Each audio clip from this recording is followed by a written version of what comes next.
여러분, 이 시간 잠시 눈을 감고 여러분 인생에서 여러분의 인생 가운데 가장 기쁘고 즐거웠던 때를 한 가지를 떠올리시길 바랍니다. 한번 해보실까요?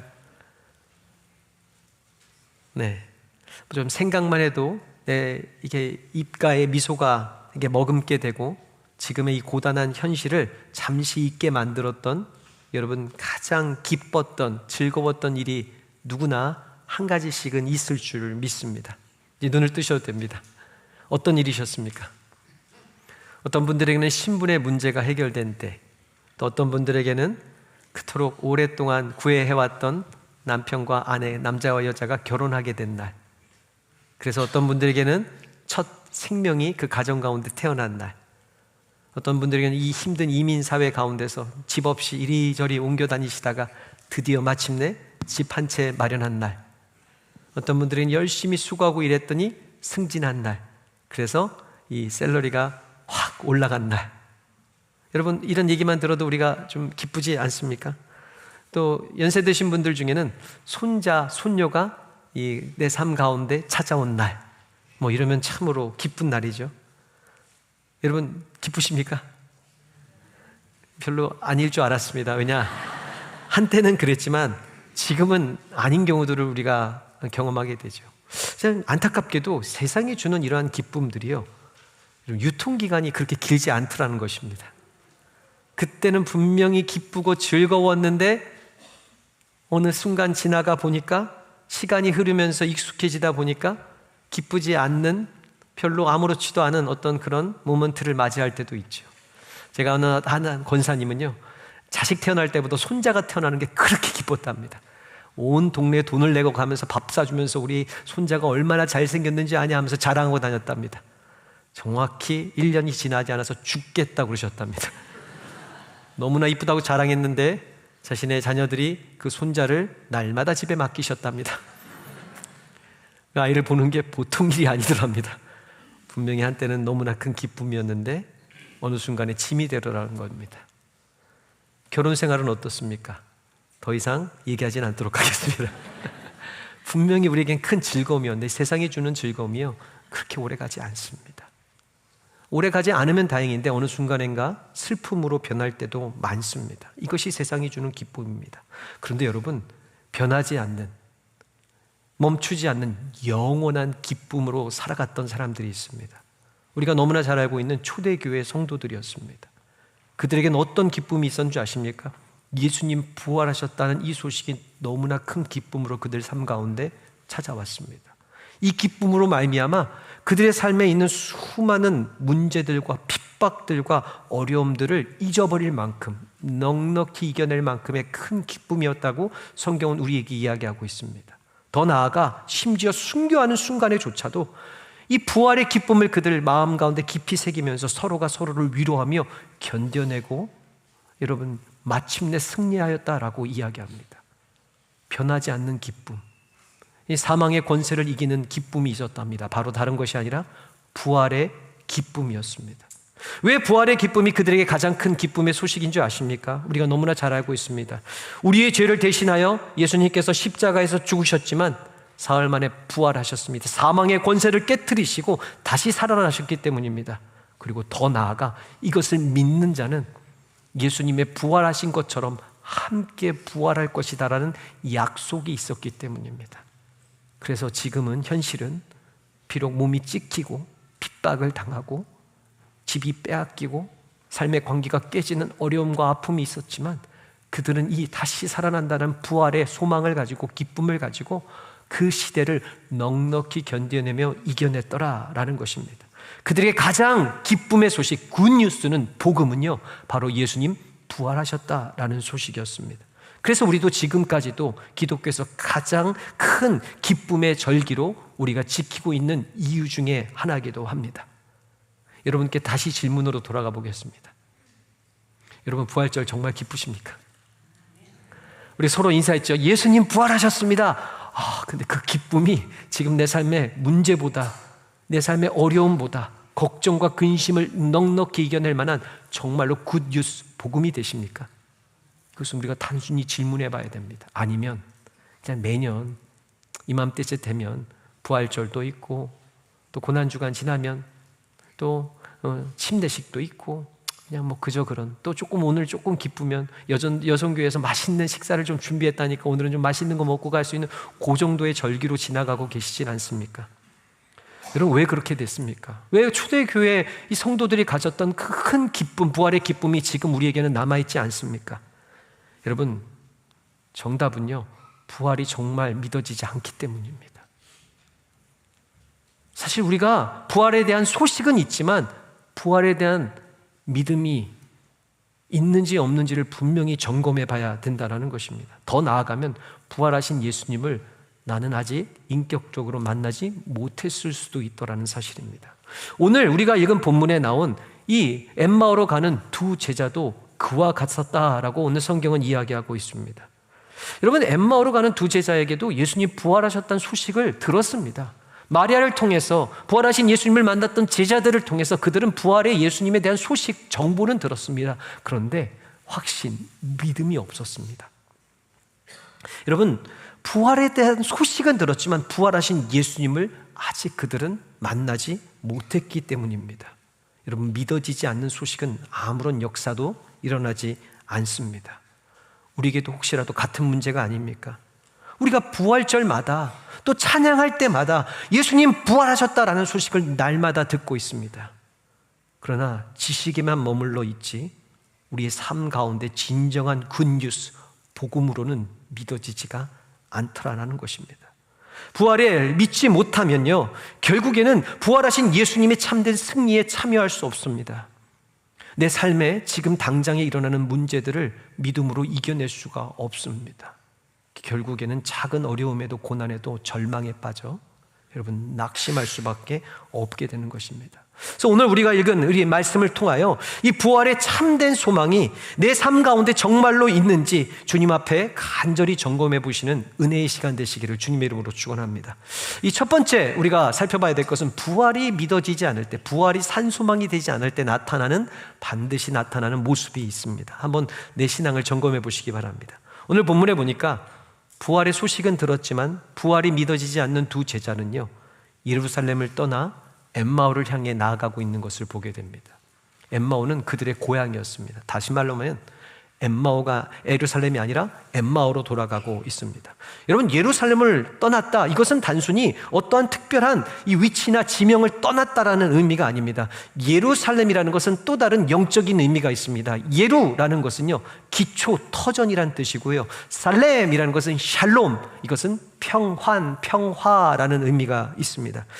즉 여러분, 예루살렘이라는 뜻은요, 평안의 근본이 되시는 하나님이 다스리시고 하나님이 거하시기 때문에 여러분, 그것이 하나님이 주시는 참된 평강으로 채워지는 곳이라는 여러분 지명적인 특별한 이름을 가지고 있습니다. 즉 하나님이 다스리시기에 하나님의 평강이 넘쳐나는 우리 삶의 진정한 신앙인의 터전을 의미합니다. 이사야서 18장 7절에 보니까 여호와의 이름을 두신 곳이다 라고 예루살렘을 표시하고 있고요, 이 미가서 4장 2절을 보니까 여호와의 말씀이 흘러나오는 곳 예루살렘이라 라고 우리에게 소개하고 있습니다. 여러분, 하나님을 향한 예배가 날마다 있고요, 하나님을 향한 성전이 세워진 곳이기도 하고요, 하나님을 향한 교제가 넘쳐나는 자리, 이것이 바로 예루살렘이라는 의미입니다. 예수님도, 부활하신 예수님께서도 떠나지 말라라고 말씀하신 곳이기도 합니다. 단순한 지명의 의미가 아닙니다. 예루살렘이라는 곳은 조금 더 큰 영적인 의미가 있습니다. 우리도 날마다 우리 삶에 예루살렘을 경험하죠. 예배하는 순간, 주의 말씀이 우리 가운데 선포 흘러 들어오는 순간, 더 나아가 그 말씀을 붙들고 기도하고 찬양하는 자리가 바로 우리에게는 예루살렘이라는 것입니다. 근데 부활하신 예수님이 믿어지지 않으니까, 그 삶에서 예수님이 죽으시고 떠나가셨다고 생각하니까 그들은 예루살렘을 떠나 다시 옛 삶, 옛 과거인 엠마오로 돌아가게 되는 것입니다. 오늘 두 제자만 그러지 않았습니다. 베드로도 그랬습니다. 부활하신 예수님에 대한 소식을 들었습니다. 심지어 만나기까지 했습니다. 그런데 이것을 단순 한 번 일어난 해프닝처럼 여겨지는 겁니다. 그래서 그는 다시 갈릴리 바다 어부로 돌아가게 됐습니다. 그에게 맡겨주신 존귀한 사명을 다 내려놓은 채 그도 예루살렘을 떠나 삶의 터전이 다시 한번 자신의 고향으로 옛 직업으로 돌아가게 되는 우리가 베드로도 성경을 통해서 보게 됩니다. 오늘날의 수많은 신앙인들도 이와 같습니다. 우리가 처음 예수님을 믿을 때 예수님께서 나를 위하여 십자가에서 죽으셨다는 것이 얼마나 감사한지 모릅니다. 그래서 이것을 위해서 감사하고 때로는 회개하고 주님을 위해서 헌신하고 삽니다. 그러다 부활에 대한 믿음과 부활에 대한 소망이 뿌리내려 있지 않으면요, 여러분, 갑작스럽게 작은 고난 앞에서도 해결되지 않는 문제가 내 삶에 여전히 남아있는다면 우리는 원망하고 불평하고 다시 원래 있던 삶의 옛 과거로 돌아가는 것을 우리는 주저하지 않습니다. 왜 그런 줄 아십니까? 해답은 한 가지입니다. 부활하신 예수님에 대한 소망과 믿음이 없기 때문입니다.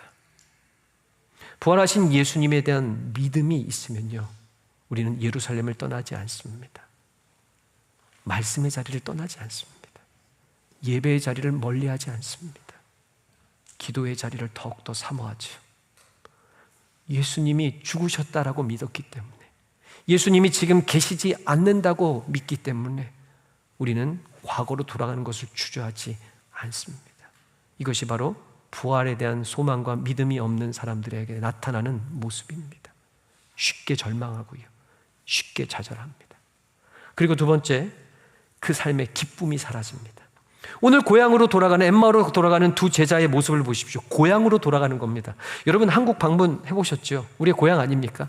갈 때 어떤 마음이 듭니까? 막 근심과 걱정이 막 쌓여옵니까? 물론 그런 일 때문에 가시는 분들도 있지만 대부분은요, 한국에 간다고 하면 뭔가 마음이 좀 설레고요, 좀 가면 좀 맛있는 음식 뭘 먹을까 하는 기대도 생기고요, 좀 누구를 오랜만에 만날까 하는 여러분 나름대로의 소망이 있습니다. 근데 오늘 고향으로 돌아가는 두 제자의 모습을 보십시오. 두 사람이 얼굴에 슬픈 빛을 띠고 있었다고 얘기합니다. 거기에는 좌절감이 있었고요, 실패가 있고요, 낙심이 있고 염려가 있게 되는 것입니다. 첫사랑을 잃어버린 자들의 모습입니다. 여러분, 우리 성도들은요, 주님께서 택하신 하나님의 자녀의 권세를 얻은, 자녀의 사명을 얻는 사람들입니다.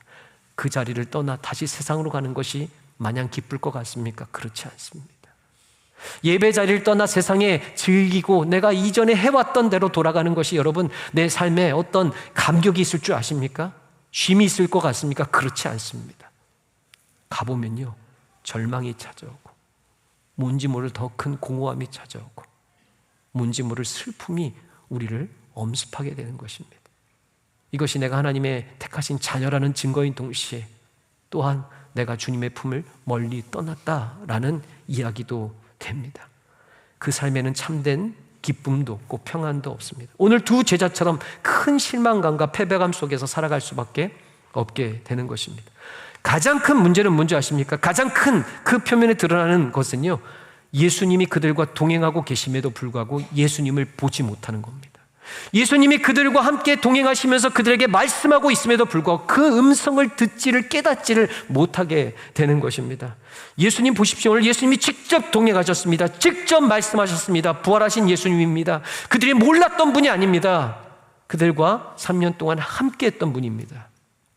그런데도 깨닫지 못하고 보지를 못하는 것입니다.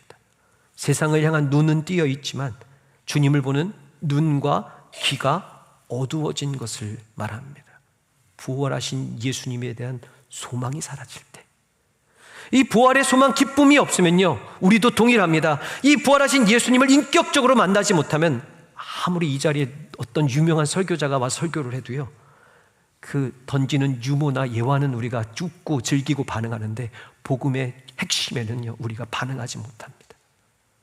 나를 향하신 하나님의 말씀인데도 불구하고 자꾸만 너에게 하는 말씀이라고 떠넘깁니다. 나를 변화시키길 원하시는 하나님의 놀랍고 크신 뜻이 있는데도 불구하고 말씀이 깨달아지지 않고 지금 두세 사람이 내 이름으로 모인 곳에 내가 그들 중에 있다고 약속하신 주님을 보지 못합니다. 찬양 가운데 찬양 받으시는 하나님을 느끼지 못하고요, 기도 가운데 우리에게 교제하시는 주님을 여러분 얼굴을 보지 못하는 것입니다. 이것이 부활의 믿음, 부활의 소망에서 떠난 자의 모습입니다. 혹시 지금 여러분들의 모습은 어떠십니까? 정말 기쁨이 넘치십니까? 주님 한 분만으로 내 삶에 감격이 있으십니까? 아니면 그 반대입니까? 나에게 말씀하시는 주님의 음성을 날마다 듣고 계십니까? 나와 함께 동행하시는 주님의 얼굴을 보고 계십니까? 아니면 그분이 없다라고 여겨지십니까? 그렇다면 우리는 지금 부활의 소망, 부활의 산 소망이 내 안에 이런 복음으로 남아있는지를 반드시 점검해야 한다라는 사실입니다. 여러분, 그러나 두 번째, 여기서 우리가 좌절하지 않은 능력이 은혜가 있습니다. 그럼에도 절대로 우리 예수님은 포기하지 아니하십니다. 한번 택한 자녀는요, 끝까지 책임져 주십니다. 오늘 부활의 아침, 절망 가운데 엠마오로 향해 가던 그 제자들을 찾아오셨습니다. 예수님은 엠마오로 돌아간다고 찾아오셔서 그들을 책망하지 않았습니다. 야, 너네들 어떻게 이럴 수 있느냐? 어떻게 예루살렘을 떠날 수 있느냐라고 그들을 질책하지도 않으셨습니다. 오늘 보니까요, 엠마오로 가는 그 좌절의 그 발걸음을요, 끝까지 동행하여 주시더라고요. 한번 상상을 해봤습니다. 처음에 엠마오로 예루살렘을 떠났을 때 어떻겠습니까? 저는요, 만약에 저 같으면요, 아마 야반 도주했을 겁니다. 혹시라도 그래도 3년 동안 나를 봐왔던 사람들인데 주여라고 기도하면서 그 기적을 경험했던 그 모습을 기억하는 사람들을 어떻게 등을 지고 당당하게 걸어서 엠마오로 갈 수 있겠습니까? 아마 야반 도주로 빨리 뛰었을 겁니다. 뛰다 보니까 큰 절망이 찾아왔을 겁니다. 큰 좌절감이 찾아왔을 것입니다. 가다가 지치기도 하고 고개를 숙이고 터벅터벅 걸어가는 겁니다. 그러다가 이러면 안 되겠지, 빨리 도망가야지 하면서 다시 뛰어갔을 수도 있습니다. 또 놀라운 사실은 뭔지 아십니까? 예수님이요, 그 발걸음을 맞춰주시는 겁니다. 빠르게 도망가더라도 그와 같이 함께 뛰시고요, 고개를 숙이고 천천히 걸어가더라도 주님이 그 걸음에 맞춰주시는 겁니다. 더 크신 은혜는 뭔지 아십니까? 그들에게 계속해서 말씀하십니다. 언제까지 말씀하신 줄 아십니까? 그 말씀을 통하여 마음이 뜨거워질 때까지도 말씀하시는 겁니다. 이제 저녁이 해가 지게 됐습니다. 이제 예수님 떠나가시려고 합니다. 근데 뭔지 모르게 이들도 붙잡고 싶었던 것 같습니다. 예수님인지 몰랐죠. 좀 같이 좀 더 있어 달라고 부탁합니다. 외면하지 않으십니다. 그리고 함께 식탁의 교제도 나누십니다. 그냥 나누시는 것이 아닙니다. 떡을 떼어 가지사 축사하시고 떼어 주기까지 하십니다. 언제까지 이런 줄 아십니까? 그들의 영의 눈이 열려질 때까지, 그들이 말씀이 깨달아질 때까지 우리 예수님은 주무시지도 않고 졸지도 아니하시며 그들과 계속해서 함께 동행하시는 것을 우리가 성경을 통해서 보게 됩니다. 여러분, 여기에 우리의 위로가 있고 우리의 여기에 소망이 있는 겁니다.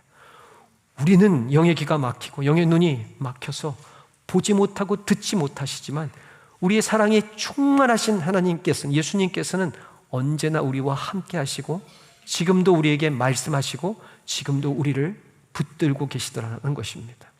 여러분, 부활절 아침에 여러분 교회에 어떻게 오셨습니까? 아침에 아마 분주했을 겁니다. 여러 가지 준비하고 옷도 좀 입어야 되고 또 머리도 오랜만에 안 하던 샤워도 했던 분들도 있을 거고 또 자녀들도 막 챙기면서 데리고 와야 되는 그런 여러 가지 분주함이 있었을 것입니다. 여러분, 그거 아십니까? 예수님이, 어떤 분들은 좀 깜짝 놀라지만 예수님은 여러분과 함께 계셨습니다. 여러분, 운전할 때 어디를 바라보고 운전하십니까? 앞을 바라보고 운전해야죠. 근데 그거 아십니까? 우리의 예수님은 여러분만 바라보고 계셨습니다. 어떤 소리를 막 들으셨습니까? 여러분, 예수님은 여러분에게만 말씀하셨습니다. 어떻게 할 수 있습니까? 여러분들이 지금 이 자리에 나와 있습니다.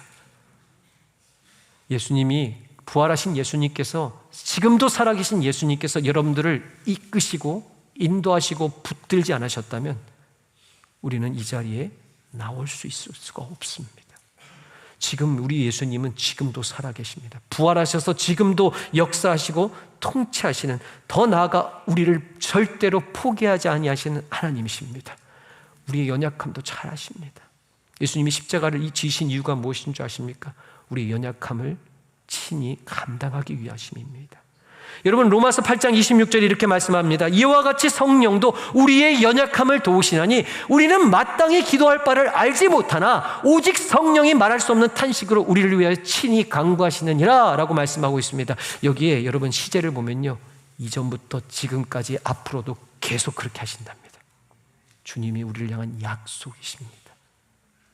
비록 우리는 부활의 소망과 믿음이 없어서 기쁨을 잃어버린 채 다시 엠마오로 날마다 돌아가면서 옛 습성과 옛 죄악의 쓴뿌리를 버리지 못하고 주님이 하시는 놀라운 일들을 보지 못하고 듣지 못하는 삶을 살아간다 할지라도 우리가 너무 절망하지 말아야 될 이유는 우리 예수님 다 아십니다.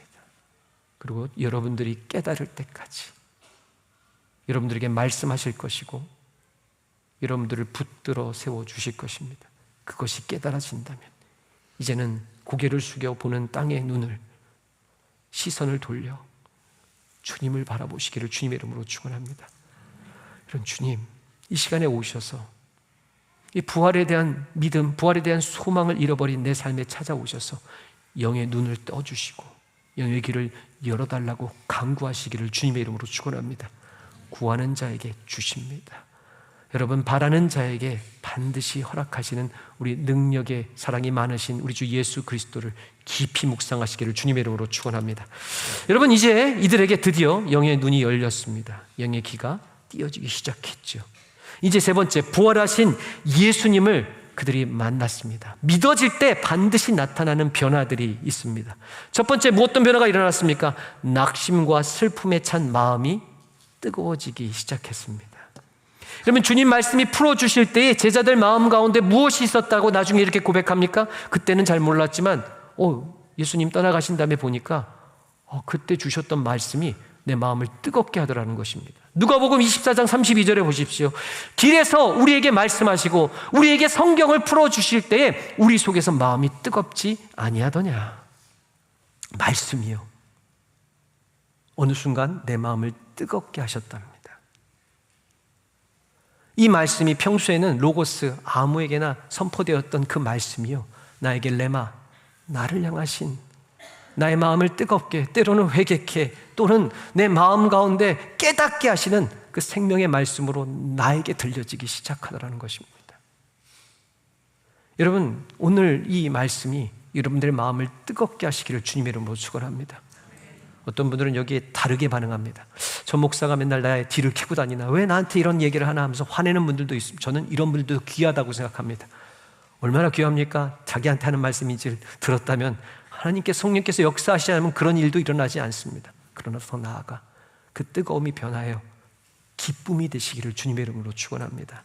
누가복음 24장 41절에 보니까 두 제자가 이야기할 때 이렇게 얘기합니다. 너무 큰 기쁨이 넘쳤답니다. 어떤 기쁨이겠습니까? 때로는 징계의 말씀일 수 있습니다. 때로는 경고의 말씀일 수도 있습니다. 때로는 축복의 말씀일 수도 있습니다. 그러나 그들의 기쁨의 이유는 뭔지 아십니까? 지금도 부활하셔서, 지금도 살아계셔서 나를 포기하지 아니하시고 나에게 말씀하시는구나. 이 기쁨이 넘쳐났답니다. 그리고 더 나아가 부활에 대한 그들이 믿음을 갖게 되니까 두렵지 않기 시작했습니다. 걱정과 근심이 떠나가기 시작했습니다. 부활은 무엇입니까? 다시 살아난답니다. 우리의 몸과 우리 영이 다시 살아나는 것입니다. 다시 살아날 때는요, 옛적의 모습이 아닙니다. 완전한 새로운 것으로 다시 살아나겠다고 약속하십니다. 예수님의 부활을 믿는 자에게는요. 이것이 얼마나 큰 기쁨인 줄 아십니까? 저희 가정에도요, 이 부활이 가장 큰 소망입니다. 가장 큰 기쁨입니다. 현실에 해결되지 않는 문제, 해결되지 않는 우리의 자녀들, 내 육신에 날마다 쇠하여지는 이 모습을 바라보면서 우리가 가질 소망은 한 가지밖에 없습니다. 예수님의 부활을 믿는 자는 예수님의 이 다시 오실 때의 완전한 부활로 주님께서 주신다는 약속의 말씀입니다. 다시 살아난답니다. 다시 온전하여진답니다. 이전의 것은 지나갔으니 보라 새 것이 되는 놀라운, 여러분, 그 기적을 주님은 우리에게 약속하고 계십니다. 현실의 문제는 이제 더 이상 의미가 없습니다. 지금의 두려움은요, 이제 담대함으로 바뀔 수 있습니다. 지금의 절망은요, 앞으로 다가올 소망으로 우리는 채워질 수밖에 없게 되는 것입니다. 그러면 당연히 우리 가운데 무엇이 넘칩니까? 기쁨이 넘치는 겁니다. 오늘 두 제자를 보십시오. 두려웠을 겁니다. 예수님이 십자가에 죽으셨을 때 두려웠을 것입니다. 큰 절망과 걱정과 근심이 있을 것입니다. 3년 동안 따라다녔던 게 아무 무의미해지는구나라는 절망도 있었을 것입니다. 그러나 부활하셨답니다. 부활하신 주님께서 그들을 만나 주시는 겁니다. 그들에게 말씀하여 주시는 것입니다. 그의 삶을 붙들고 계시는 겁니다. 기쁨이 넘쳐나는 겁니다. 이것이 부활의 기쁨이었습니다. 지금의 절망 때문에 넘어지는 인생이요, 부활의 소망으로 다시 일어나는 기쁨을 말하는 것입니다.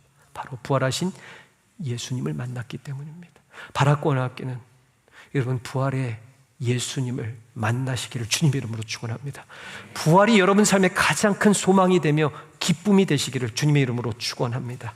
여러분 그 기쁨이 회복되니까 그들이 두 번째 변화됐던 모습은 뭔지 아십니까? 그들이 즉시 예루살렘을 향해 달려가더라는 겁니다. 당시에 엠마오에서요, 이 예루살렘까지 거리는 13km였답니다. 지금처럼 길이 깔려진 길은 아니었겠죠. 아마 뛰어간다고 하더라도요, 아마 신체적으로 느끼는 것은 2배였을 겁니다. 20km 정도를요, 쉬지 않고 밤새 뛰어간 겁니다. 낮에 간 게 아닙니다. 이미 해는 졌습니다. 예수님과 식사하는 기간 동안 그 시간이 길어졌습니다. 한밤중에요. 다시 예루살렘을 향해서 뛰어가더라는 겁니다. 저희 교회 여러분 러닝클럽 있는 거 아시죠? 제가 처음에 호기롭게 저희 교회 성도님들이 많이 뛰신다고 해서 신방하는 마음으로 한두 번 참여해봤습니다. 할만하더라고요. 지금도 기억나는데 3번째 이 정도면 뛸만 하겠다 해서 제가 A조로 한번 뛰었습니다. B조, A, B조로 뛰었는데요. 그러고 나서 지금까지 안 가고 있습니다. 이게 보통이 아닙니다. 13km 이상을 계속해서 뛰어서 예루살렘으로 돌아가는 여러분 그들의 마음을 아십니까? 육체적으로는 피곤했을 겁니다. 그런데 이 피곤함도 이겨낼 수 있는 큰 기쁨이 그들 가운데 충만한 겁니다. 어서 빨리 예루살렘으로 돌아가서 예배하고 싶은 겁니다. 이 기쁨의 소식을 전하고 싶은 겁니다. 지금 변하지 않는 삶의 문제들도 있었습니다. 여전히 그들에게는 특별히 달라진 것은 없습니다. 그러나 그들의 마음 가운데 이 부활의 소망과 부활의 기쁨이 가득 채워졌습니다. 전심을 향해서 예루살렘으로 돌아갑니다. 우리도 같습니다. 예루살렘은 어떤 자리라고요? 주님의 임재가 있는 곳, 주님을 향한 예배가 있는 곳, 주님을 향한 찬양과 기도와 말씀이 흘러나오는 곳. 우리도 부활의 소망이 회복되면요, 다시 그 자리로 달려 들어옵니다. 다시 그 자리에 우리는 앉습니다. 다시 그 자리에 서서 우리는 손을 들고 찬양합니다.